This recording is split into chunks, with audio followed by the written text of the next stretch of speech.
Redskins rushing defense gashed early, often an ending loss to Giants. East Rutherford, NJ. All they could do was rue the plays they didn't make. One by one, Washington Redskins defenders took turns shaking their heads and offering candid self-critiques in a frigid visitor's locker room at MetLife Stadium. After all their collective talk of wanting to close out the 2017 season on a positive note, Washington instead allowed the depleted Giants to run all over them Sunday afternoon. "You don't want to end the year giving up 200 yards, said safety DJ Swearinger, one of the many culprits of too many missed tackles in an 18-10 losing effort. It leaves a bad taste in your mouth." In fact, the Redskins' effort against the Giants was even worse.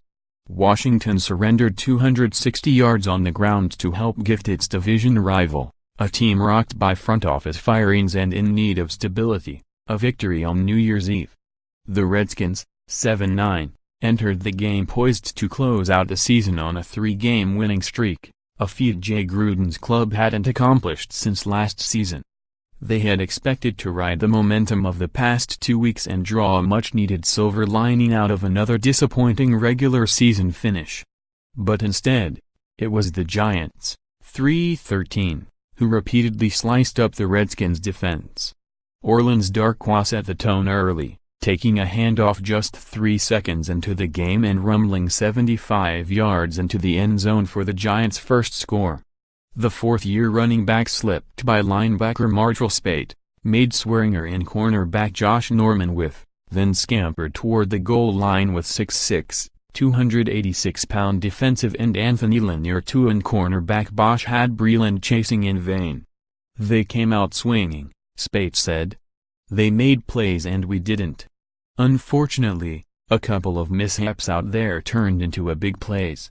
The Giants' rushing total was their most since December 21, 2008, when they ran for 301 yards in an overtime victory against Carolina.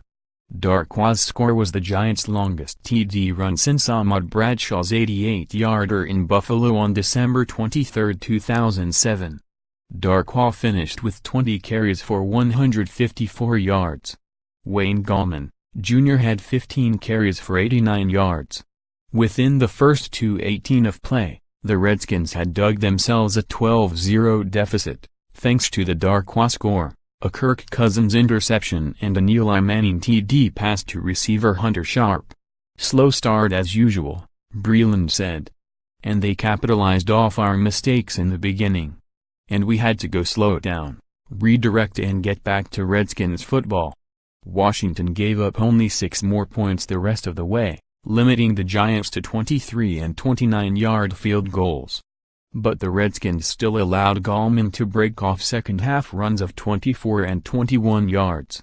"They got too many runs on us," said Swearinger. "They made their splash plays. We didn't fit runs like we should have.